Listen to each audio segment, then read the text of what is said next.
Boa noite a todos. É um prazer revê-los em mais um encontro de direito tributário. Espero que todos estejam bem. Ainda falta muita gente da turma. Vamos aguardar mais um pouquinho, ver se o resto da turma se faz presente para a gente poder começar.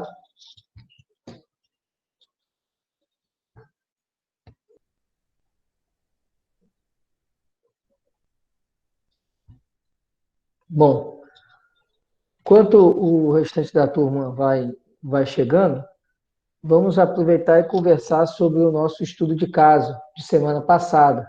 Eu botei um estudo de caso bem simples. O estudo de caso envolvia a questão do princípio da vedação ao confisco. Vamos só aqui a leitura aqui do estudo de caso. Bom, então, o caso era um empresário que procurou seu escritório relatando que havia sofrido a fiscalização da Receita Estadual e recebeu uma cobrança de tributo não recolhido no valor de 100 mil e uma multa de 300% pela não emissão de documentos fiscais. E ele indagava a orientação. Basicamente, a questão propositadamente não tem muitas informações, para a gente não divagar muito. A questão aqui era a multa de 300%, que extrapola o patamar que o Supremo fixou de 100%, 100% do valor do tributo, que seria o limite entendido pelo Supremo como razoável para as penalidades por infração à legislação tributária. Acima desse percentual, ofenderia o princípio da vedação ao confisco. Então, basicamente, seria essa a explicação que você apresentaria para o seu cliente, que essa multa era passível de questionamento, já que ela violaria o princípio da vedação ao confisco, certo? Alguém ficou com dúvida a respeito do caso, do nosso estudo de caso? Acredito que não, né? Era bem simples.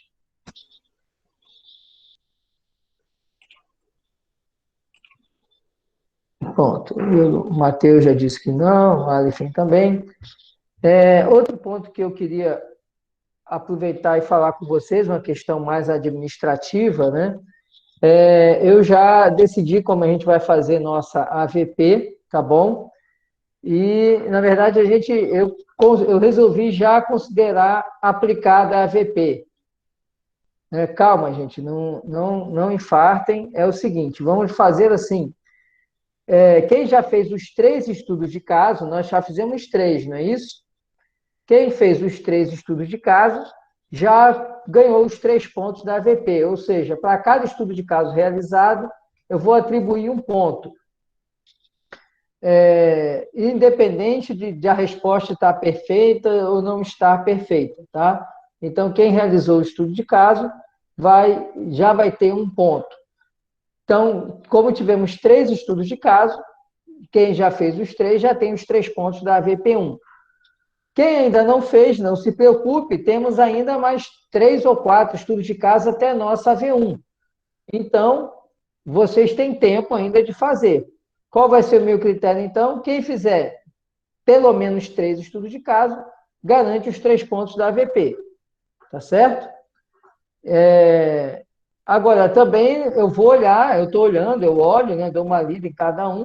Se for uma coisa muito fora, né, está ali falando de princípio da vedação ao confisco e o aluno falou de receita de bolo de chocolate com cobertura.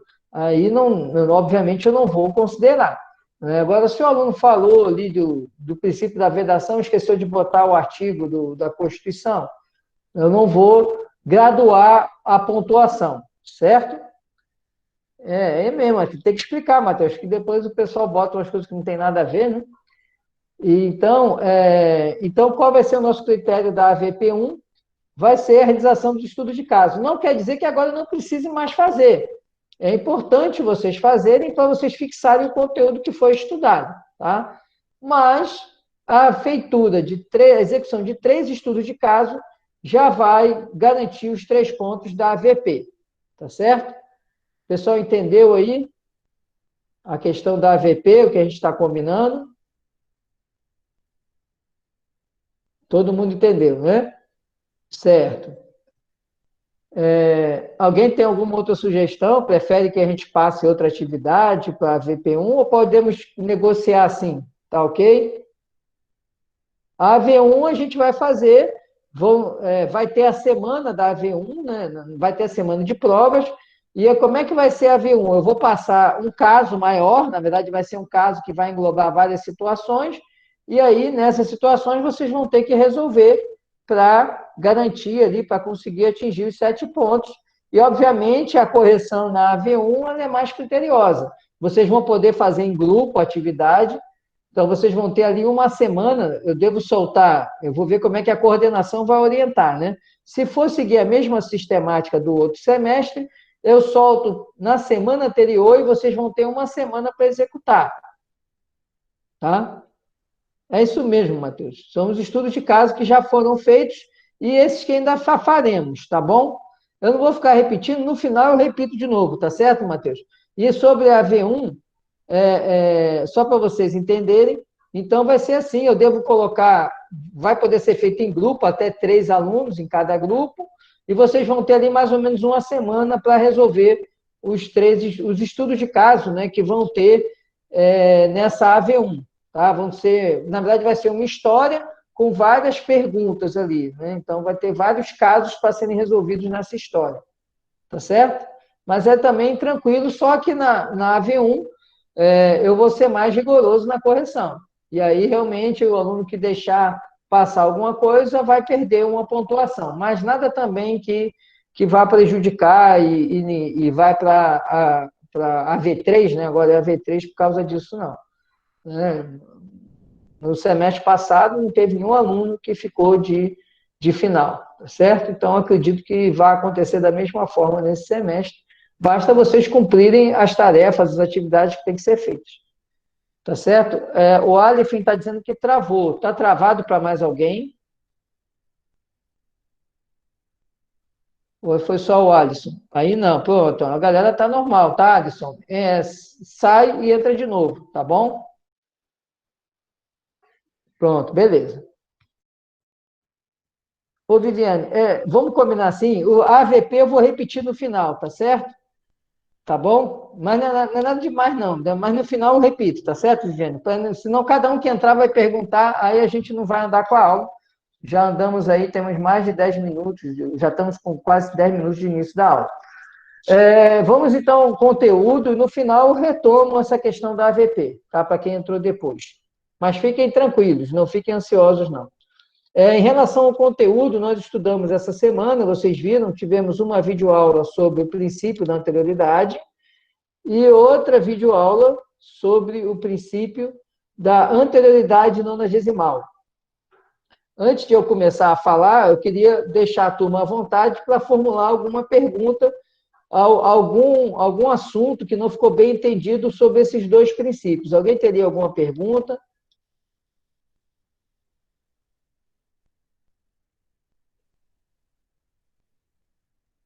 Não? Então, vamos a fazer aqui uma comparação entre os três princípios, tá?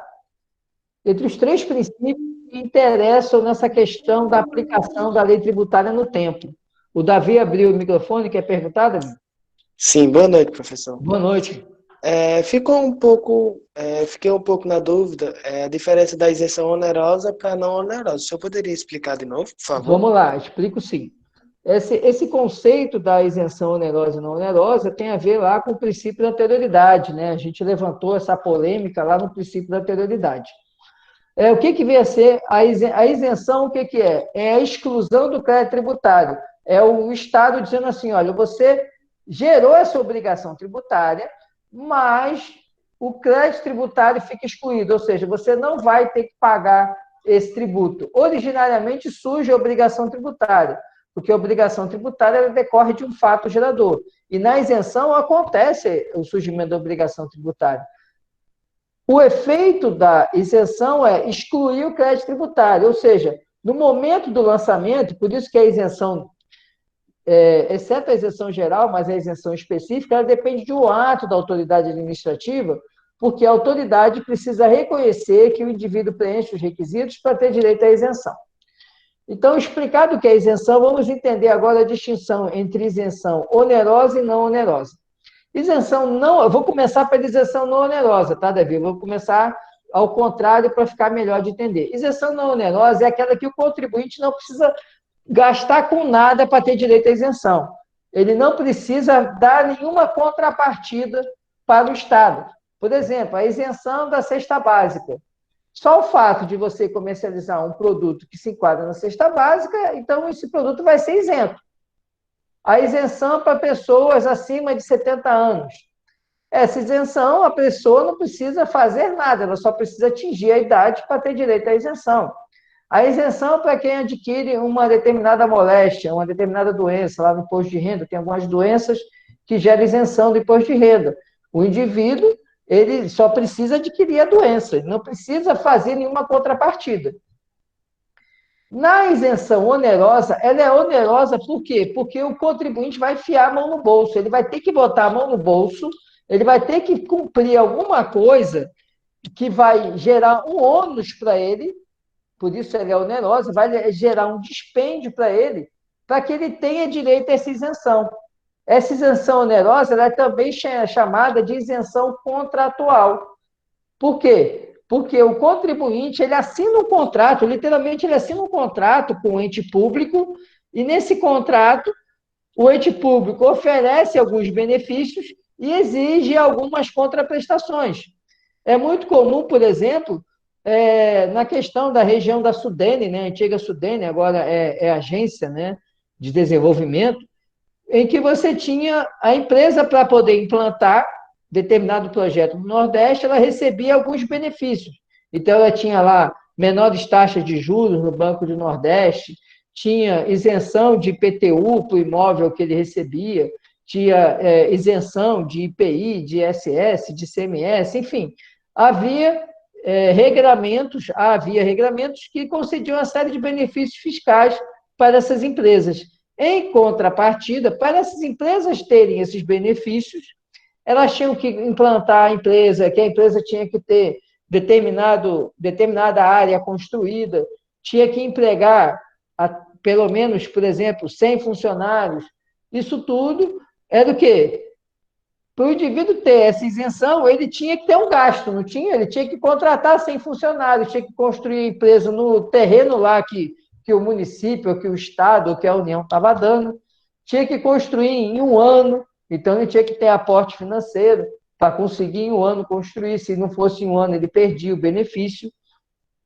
Então você percebe, Davi e os colegas, percebem que na isenção não onerosa, o contribuinte ele só tem que preencher requisito, ele não tem que botar a mão no bolso, enquanto na isenção onerosa ele tem requisitos a preencher e também ele tem um ônus, ele tem um gasto a fazer. Então, essa que é a diferença entre isenção onerosa e isenção não onerosa. E aí eu vou aproveitar já para entrar no aspecto do princípio da anterioridade. E o questionamento é, a revogação de uma isenção, ela só pode gerar efeitos no exercício seguinte, em razão da anterioridade, ou ela já, revogada a isenção, ela já gera efeitos? E já ficou claro o seguinte, quando a isenção é onerosa, por isso que tem a súmula 544 do Supremo, deixa eu confirmar aqui se é 544. Quando a isenção é onerosa,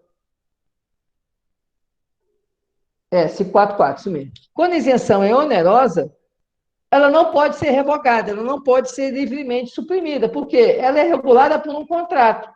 Então, essa discussão se a revogação tem que observar a anterioridade ou não tem, ela não tem espaço na isenção onerosa, porque a isenção onerosa ela não pode ser livremente suprimida, ou seja, não pode chegar ao prefeito, porque ele assumiu agora, ele quer revogar a isenção, ele pode até revogar, mas não vai gerar efeito para aquela pessoa. Não, novas pessoas não poderão obter essa isenção porque foi revogada, mas aqueles cujo contrato está em vigor continuam com direito à isenção. Então, a isenção onerosa ela não pode ser livremente revogada em relação àqueles indivíduos que já foram contemplados com a concessão da isenção. Entretanto, quando a isenção é não onerosa, a discussão é, quando revogar, pode cobrar de logo ou tem que esperar o exercício seguinte? E aí eu trouxe para vocês dois entendimentos. Eu trouxe vários entendimentos doutrinários, né, de que a isenção, a revogação da isenção, ela não pode ser cobrada no mesmo exercício. Então, revogada a isenção, essa revogação só surtiria efeito no exercício seguinte, porque se aplicaria o princípio da anterioridade. Então, eu mostrei que, para a doutrina, o entendimento é que a revogação da isenção ela só pode gerar efeito no exercício seguinte, porque essa revogação da isenção ela configura uma majoração. Se o indivíduo não estava pagando o tributo e agora vai pagar porque a isenção acabou, então ele tem, sim, que aguardar o exercício seguinte para que essa revogação surta efeito. Mas esse é o entendimento doutrinário, e eu apresentei para vocês que o STF entende o seguinte, que a revogação da isenção, ela não configura uma majoração, porque a obrigação tributária surgiu. Como a obrigação tributária surgiu, houve apenas a exclusão, então, ainda assim, poderia ser cobrado no mesmo exercício esse tributo que era isento e houve a revogação da isenção. E eu mostrei para vocês que houve assim, não dá para dizer que é uma mudança de entendimento, mas houve um julgado do STF, que é um julgado único, em que a segunda turma, foi a primeira turma, ela decidiu, excepcionalmente, só tem esse julgado, você não encontra nenhum outro, decidiu que a revogação da isenção deveria observar o princípio da anterioridade. E aí eu vou até ampliar para vocês a historinha, eu não contei no vídeo para não ficar muito longo, tá? Esse julgado aqui que eu botei para vocês, na verdade, que eu botei assim, mudança de entendimento, botei até uma interrogação, né? Ele é um julgado isolado, e esse julgamento foi um julgamento, assim, bastante tumultuado. Por quê? Só havia um ministro do Supremo que entendia que a revogação da isenção deveria observar a anterioridade, que era o Marco Aurélio. E ele foi o relator desse recurso extraordinário. E aí vocês veem que ele, como relator, votou na forma que ele já vinha entendendo. Ele sempre entendeu assim. Se você for procurar os julgados anteriores, ele sempre foi vencido. Nessa ocasião, o que aconteceu? Quando ele foi levar a julgamento, a turma estava prejudicada, não havia nem quórum para a sessão. Então, na sessão, salvo engano, estava o Marco Aurélio e agora eu não lembro quem era o outro ministro que estava. Não era o Celso de Mello. Não lembro agora. Tinha um outro ministro que agora fugiu, e esse ministro votou contra, né? E aí o que aconteceu? Para poder ter sessão, teve que convocar dois ministros da segunda turma, que foi o Fux e o Lewandowski. O Lewandowski, ele votou, né? Ele abriu a divergência. Ele votou no sentido... Não, minto, tinha um voto do Marco Aurélio, que era o relator, para reconhecer a anterioridade. E depois, teve um voto de outro ministro da primeira turma contrário ao Marco Aurélio. E aí, quando você vai ler a ata da sessão, né, os votos, né, aí entrou o Lewandowski, e o Lewandowski acompanhou o relator. Ele simplesmente acompanhou o relator, e assim, a gente não sabe se ele estava muito ligado no que estava sendo julgado, não deu para saber, porque o voto dele, na verdade, ele só acompanhou o relator. Então, ele foi com o relator. E aí, teve uma discussão, né? E começou-se uma discussão sobre essa questão da anterioridade, da revogação da isenção.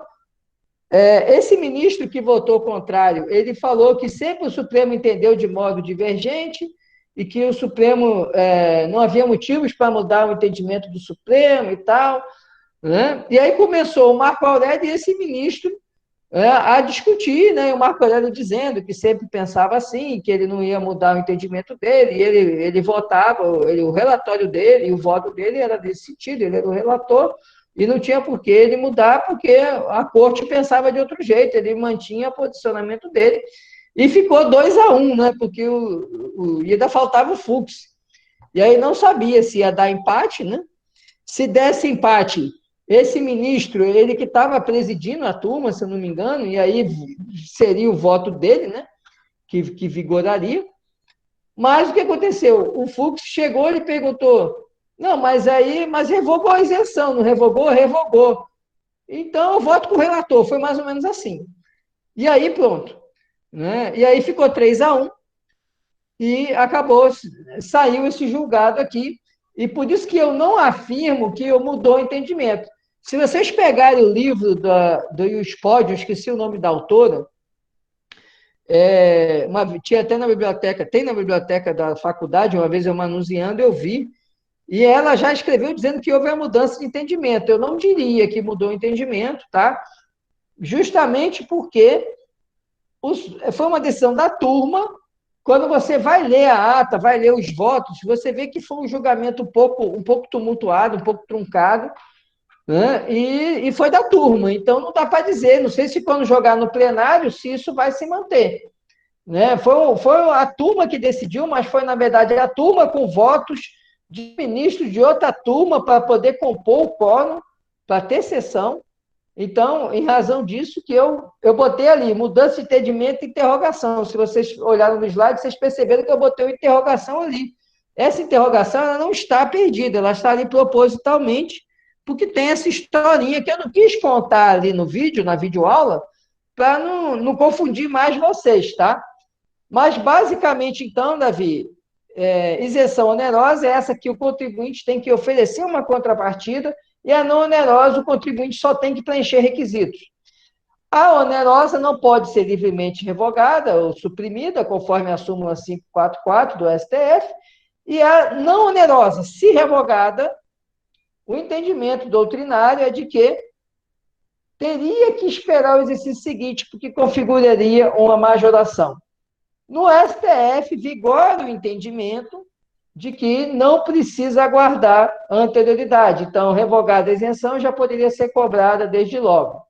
Com a observação desse julgado do Supremo, que não dá para dizer que é uma mudança de entendimento, porque foi um julgado na turma, e com essa historinha que eu contei para vocês, que para ver essa historinha tem que pegar a ata da sessão e ler, e aí você vai vendo ali tudo o que aconteceu e vai entendendo como é que foi que se chegou a essa conclusão. Tá certo? Entendeu, Davi? Onerosa e não onerosa, eu aproveitei para abordar também logo a anterioridade e a polêmica. Entenderam? Alguém ficou com alguma dúvida a respeito desse assunto? Sim, tranquilo, professor. Obrigado. Esclareceu aí? Eu aproveitei, Davi, a sua dúvida para tratar logo do tema, tá certo? Então, eu queria aproveitar. Alguém tem mais alguma pergunta? Professor, boa noite. Diga aí, Leandro. Boa noite. É o seguinte, em uma questão de prova, eu sei que de forma aberta a gente pode abordar os dois entendimentos. Sim. Mas numa questão fechada, assim, o senhor recomendaria qual abordagem? Olha, pela doutrina ou pelo STF? Não, Leandro, a banca vai ter que sinalizar para onde está indo, tá? Numa questão fechada, e eu nunca vi esse assunto numa questão fechada, tá? Ele já caiu na OAB numa questão aberta, né, na parte tributária. Né? E aí o examinador, não lembro qual foi o ano agora, ele queria justamente a discussão, né? Inclusive ele perguntava lá, né? Qual a posição do STF sobre o tema? Então ele queria que você soubesse que o STF não tinha que esperar a anterioridade. Né? Mas foi até essa prova, se não me engano, é de 2012, foi um dos exames de 2012, até anterior a essa decisão do Supremo. Tá? Então, na questão aberta, ele vai ter que posicionar. Né? Então, ele vai perguntar, conforme a melhor doutrina, conforme o STJ, que o STJ entende que tem que observar a anterioridade, conforme o STF, aí o STF vai ficar meio complicado, porque, é o que eu disse, até 2014, todos os julgados eram nesse sentido. Em 2014, veio esse julgado e de lá para cá o Supremo não enfrentou o tema de novo. Então, a gente não tem julgados posteriores que eu possa afirmar para você que concretizam a mudança de entendimento do Supremo. E acredito que nenhum examinador colocaria isso numa prova fechada, tá? Justamente em razão da polêmica. Né? Se fosse uma prova de procurador, né? E aí você teria que dizer o quê? Uma prova de procurador da Fazenda Nacional, uma prova de procurador do Estado, procurador de município. certamente o que você teria que mostrar, aí numa prova fechada não teria como, ele teria que dizer, segundo a doutrina, segundo o STF, segundo o STJ, né? E no STF, o que eu disse, não dá para dizer. Se caísse na prova dizendo que o STF entende que tem que observar a anterioridade, para mim cabe recurso, porque essa decisão foi uma decisão de turma e com todo esse tumulto que eu expliquei para vocês, tá? Então, numa questão fechada, o examinador ele vai ter que direcionar. Ele vai ter que dizer se é segundo a doutrina, segundo o STJ, ou segundo o entendimento dominante do STF. Eu não acredito que essa questão ela venha a ser cobrada numa prova objetiva, tá?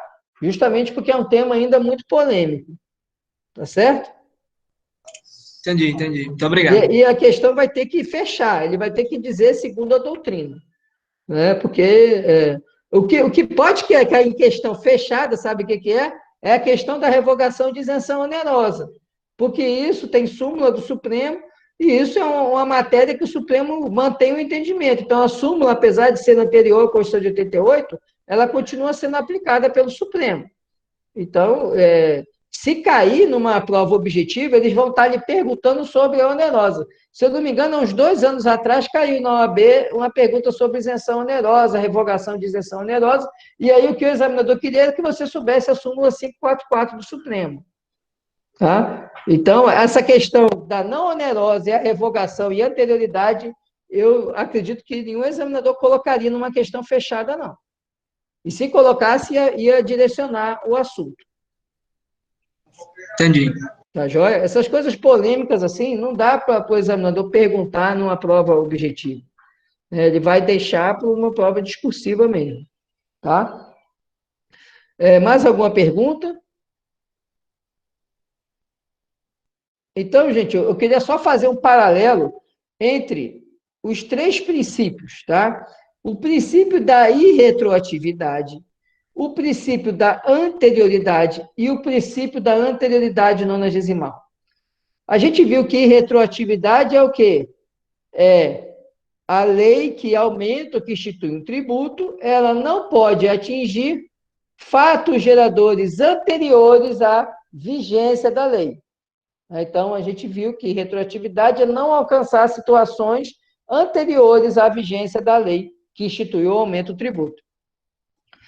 A anterioridade é empurrar a eficácia da norma para o ano seguinte. O ano seguinte de quando? Da publicação da lei que institui um tributo, que aumenta o tributo.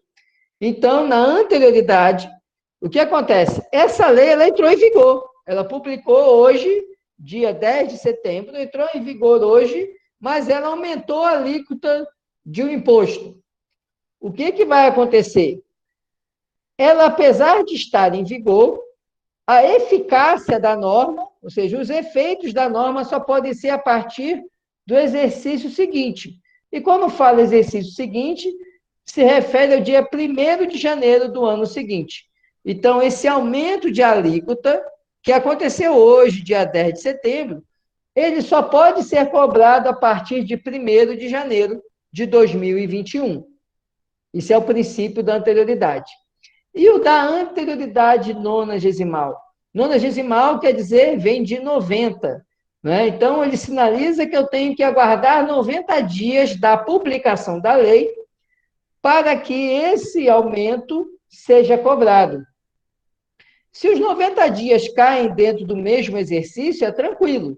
Né? Então, se aumentou hoje, né, 10 de setembro, 10 de outubro, 10 de novembro, 10 de dezembro, daria ali, fazendo a conta, né, por alto, eu não estou considerando 30, 31, seria ali dia 11 de dezembro, já poderia cobrar. Só que não pode cobrar, por quê? Por causa do princípio da anterioridade. Então, vai ser cobrado a partir de 1º de janeiro. Mas se essa lei for publicada no finalzinho do ano, publicou dia 1º de dezembro, uma lei aumentando a alíquota de um determinado tributo.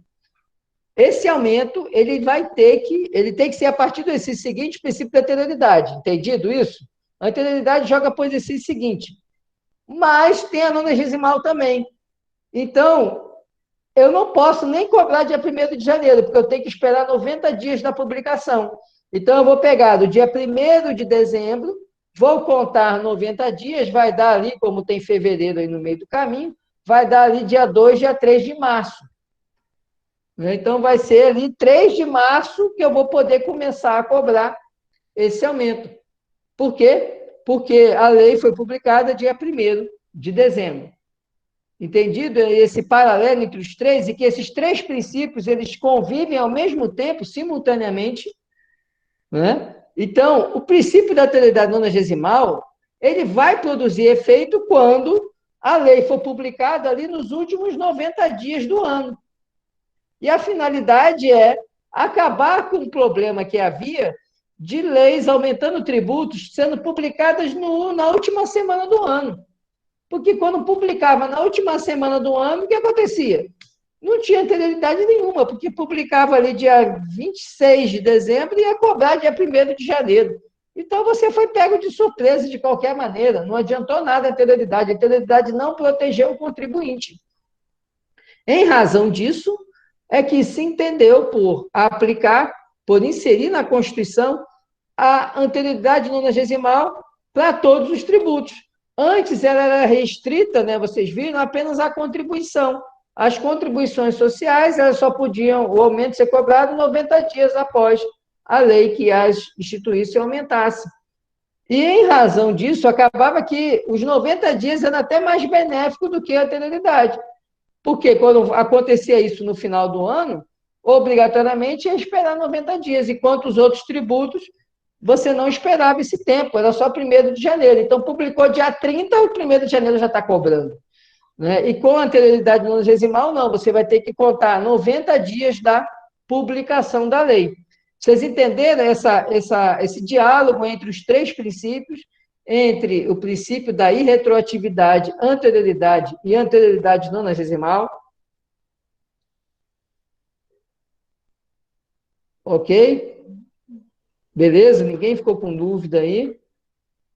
Então, tá ótimo, porque vocês têm que lembrar que os princípios eles vão coexistir, eles vão atuar conjuntamente.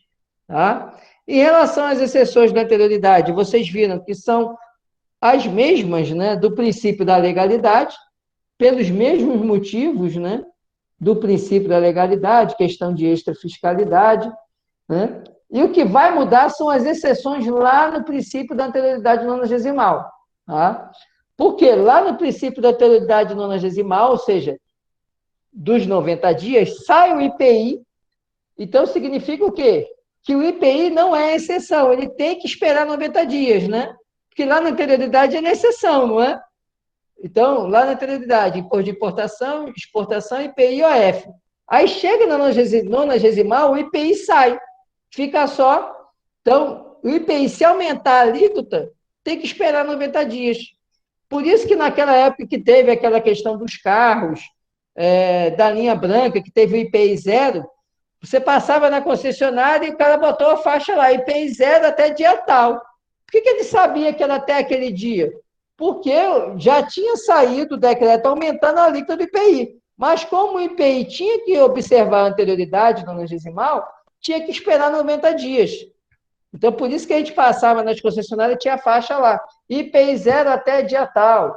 Passava em frente às lojas de eletrodomésticos, né? Tinha o IPI zero da linha branca, né? Geladeira, fogão, micro-ondas, e tinha lá, então, ó, IPI zero até dia tal. Por quê?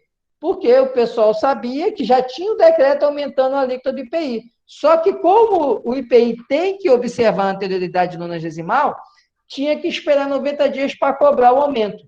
Tá? Então, cuidado, que o IPI ele não é exceção nonagesimal, ele é exceção lá na legalidade, lá na anterioridade, mas na nonagesimal ele tem que esperar 90 dias quando aumenta a alíquota do IPI.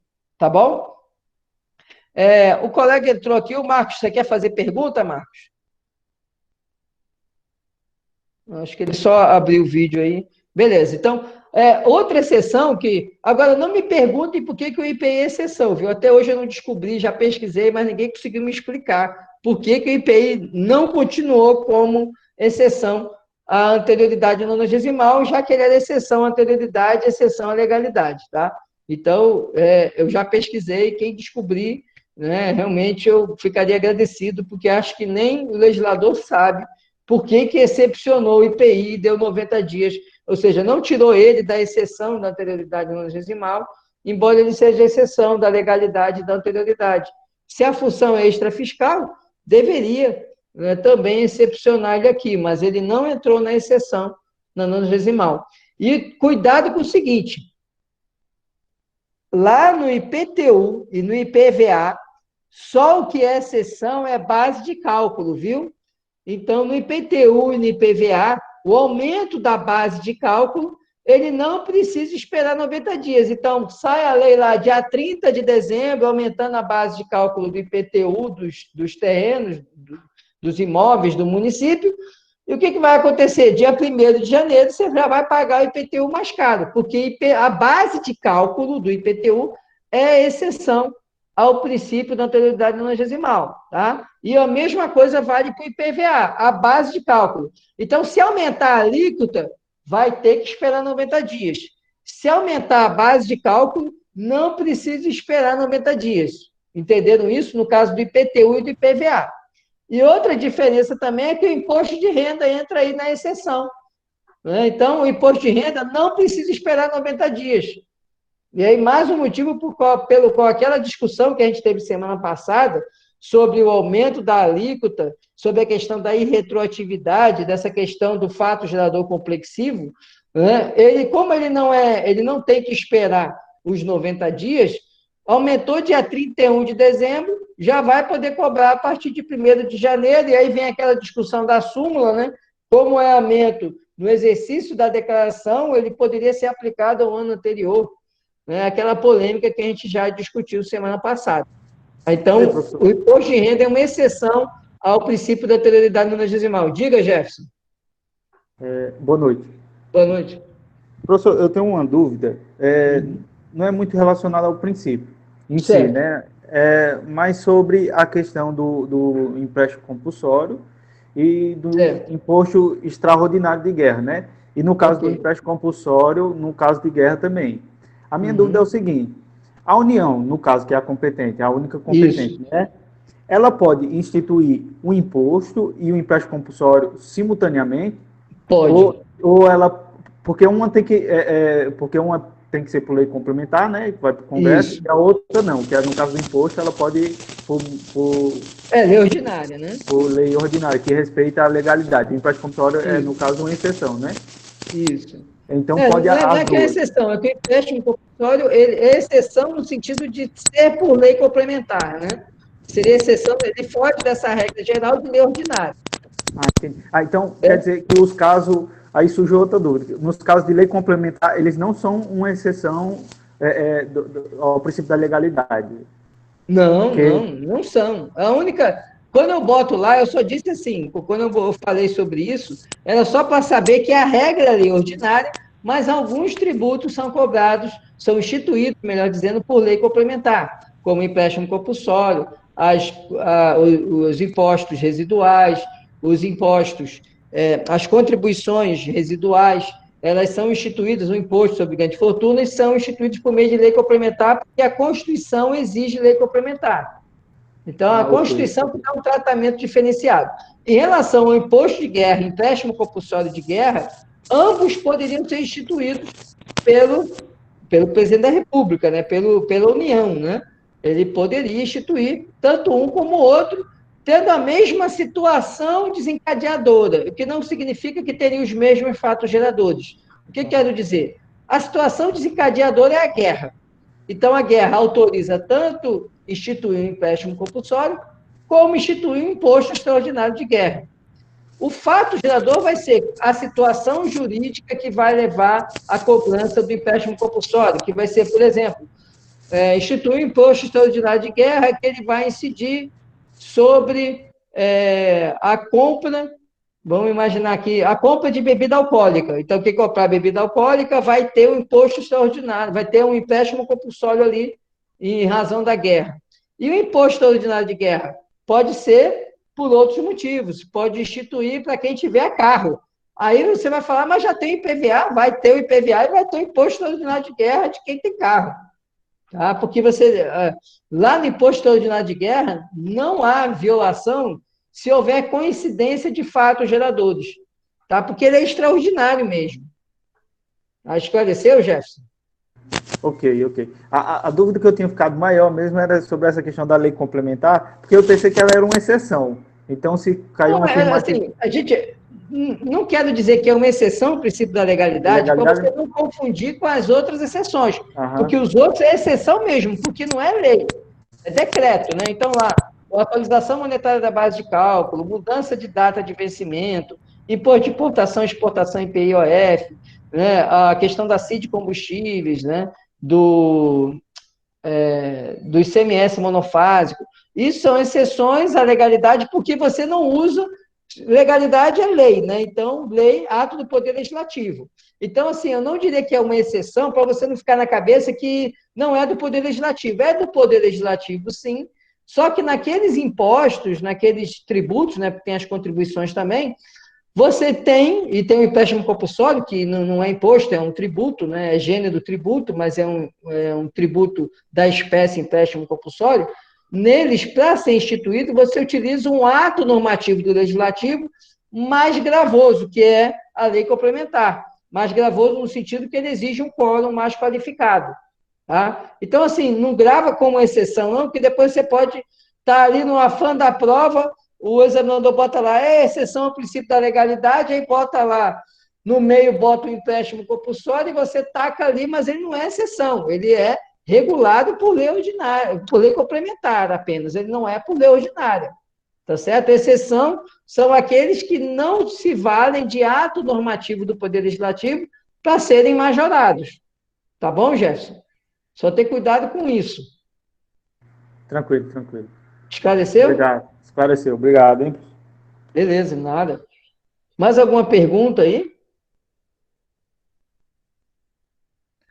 Bom, encaminhando então já para o nosso encerramento, né, só faltam aí um pouco mais de 5 minutos. Para quem entrou depois, agora a turma está bem cheia, né, de 48, de 51, praticamente 100%. É o seguinte, como é que vai ser a AVP? A AVP, na verdade, eu já considero ela feita para aqueles que já cumpriram 3 estudos de caso. Então, quem já fez os 3 estudos de caso, eu vou considerar cada estudo de caso valendo 1 ponto e já atingiu 3 pontos, independente do teor da resposta, ou seja, mesmo que a resposta não esteja maravilhosa, eu não vou ali dar 0,7, eu não vou dar 0,8, meio, não. Executou a tarefa, desde que a resposta tenha a ver com o assunto, eu vou considerar 1 ponto. Então, quem já fez os 3 estudos de caso, já tem 1 ponto. E quem não fez ainda, professor, ainda tem mais 4 chances de fazer.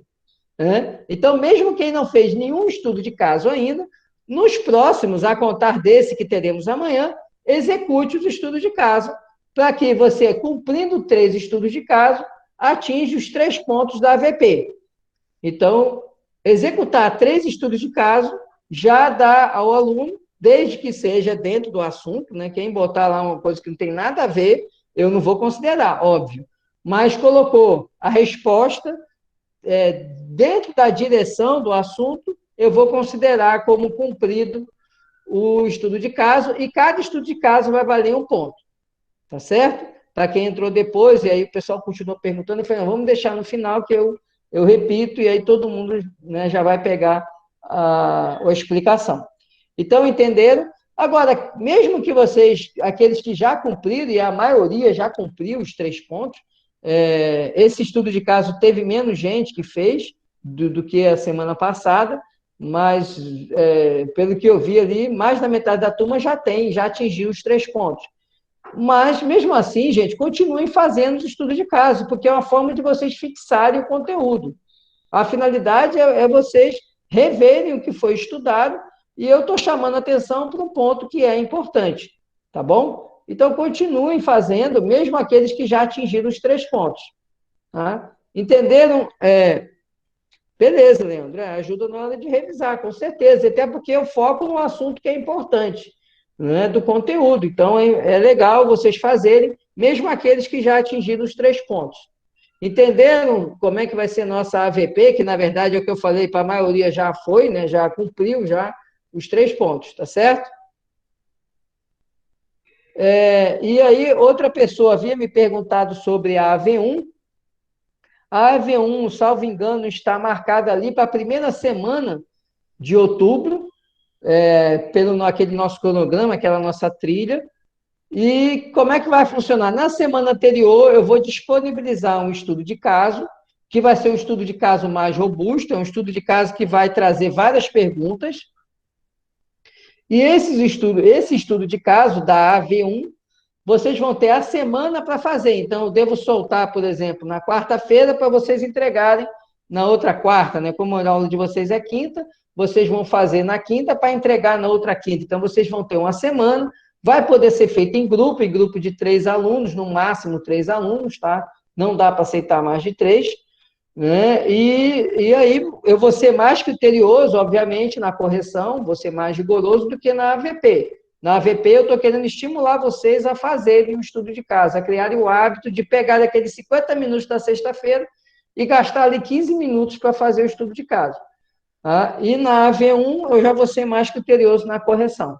Tá certo? Vou exigir, vou ser mais rigoroso, né, digamos assim. Mas nada também que vai deixar ninguém ali com nota 2, não, a não ser que realmente a equipe consiga atirar muito fora do alvo, né? Tá certo? Alguém queria falar? Alguém abriu o microfone aí? Beleza, entenderam? Alguém ficou com alguma dúvida sobre a questão da AVP? Não? Beleza, então eu vou só agora gerar aqui a frequência, tá, gente? Não saiam ainda, faltam aí 3 minutos, deixa eu gerar aqui a nossa frequência.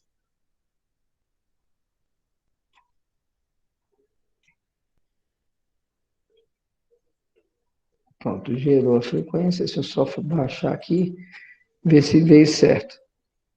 Travou, Viviane. A AVP é o seguinte, Viviane, eu vou considerar os estudos de caso que estão sendo feitos. Cada estudo de caso, pelo menos 3 estudos de caso, já vai garantir 3 pontos. Entendeu, Viviane?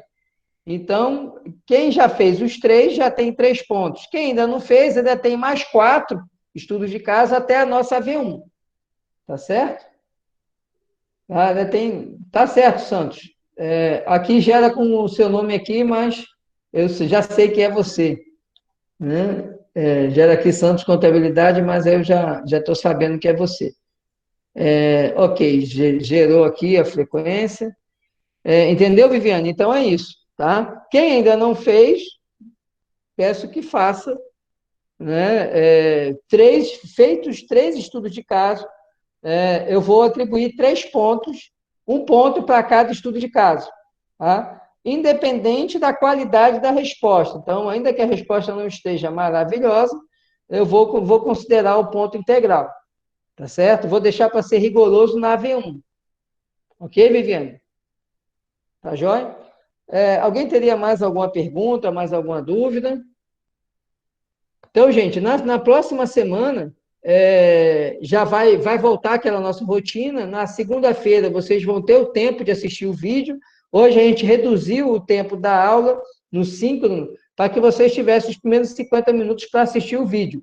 Mas, a partir da próxima semana, voltamos a ter aula na segunda-feira, e aí na segunda vocês vão ter o tempo de ver os vídeos na segunda para fazer os apontamentos, anotar as dúvidas, e na quinta-feira, perdão, a gente tem nosso encontro síncrono, que aí vai tomar os 2 horários, tá certo?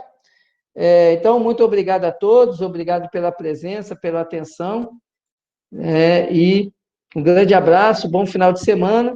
Eu já vou estar liberando o estudo de caso, que é para ser feito até amanhã, tá? Então, assim que terminar a aula, eu já vou liberar lá na plataforma o estudo de caso. Boa noite a todos, bom final de semana e até a próxima semana.